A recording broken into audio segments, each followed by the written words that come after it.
नमस्कार दोस्तों, स्वागत है आपका मेरे चैनल सुपर इंस्पायरिंग में। आज हम बात करेंगे एक ऐसे प्रश्न की जो सदियों से लोगों को सोचने पर मजबूर करता आया है।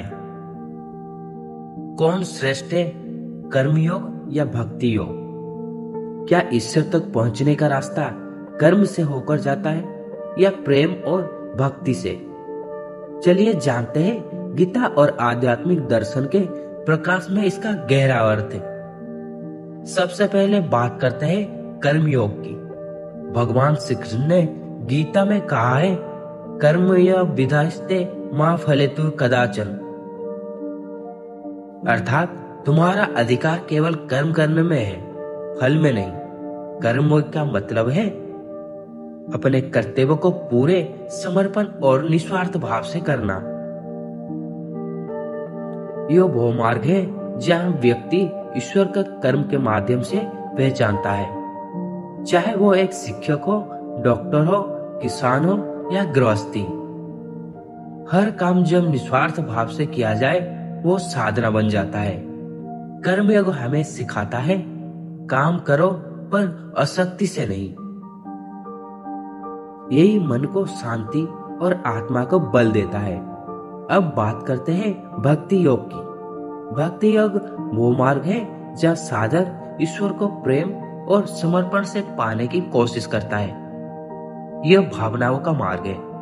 यहाँ बुद्धि से नहीं, हृदय से ईश्वर का अनुभव किया जाता है। जैसे मीरा ने कृष्ण के प्रेम में अपने आप को भुला दिया, या हनुमान जी ने राम के चरणों में संपूर्ण समर्पण कर दिया। यो है भक्ति योग का सार। गीता में श्री कृष्ण कहते हैं, भक्त्या नाम अभिजानति, भक्ति के द्वारा ही मैं वास्तव में जाना जा सकता हूँ। अब सवाल यह है, कौन सा सर्वश्रेष्ठ है, कर्मयोग या भक्ति योग? सच यह है दोस्तों, दोनों एक दूसरे के पूरक है, विरोधी नहीं। यदि आप केवल कर्म करते हैं पर ईश्वर भाव नहीं है तो कर्म अधूरा है। यदि आप केवल भक्ति करते हैं पर कर्म नहीं करते तो समाज अधूरा है। गीता कहती है, योग कर्मसु कौशलम, अर्थात कर्म में कौशल ही योग है, और वो कौशल तब आता है जब मन भक्ति से भरा हो। तो सच्चा मार्ग वो है जहाँ कर्म में भक्ति और भक्ति में कर्म झलके, जहां आपका हर कार्य ईश्वर का समर्पित हो।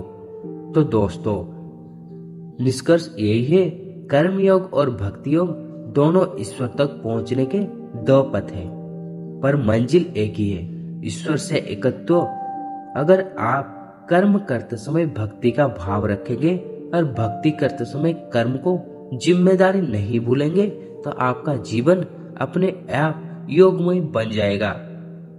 कर्म करें पर ईश्वर को याद करें, भक्ति करें पर कर्म को ना छोड़कर। अगर आपको ये वीडियो पसंद आया तो लाइक करें, शेयर करें और चैनल को सब्सक्राइब करना ना भूलें। अगले वीडियो में मिलते हैं एक और गुड़ आध्यात्मिक विषय पर। जय श्री कृष्ण।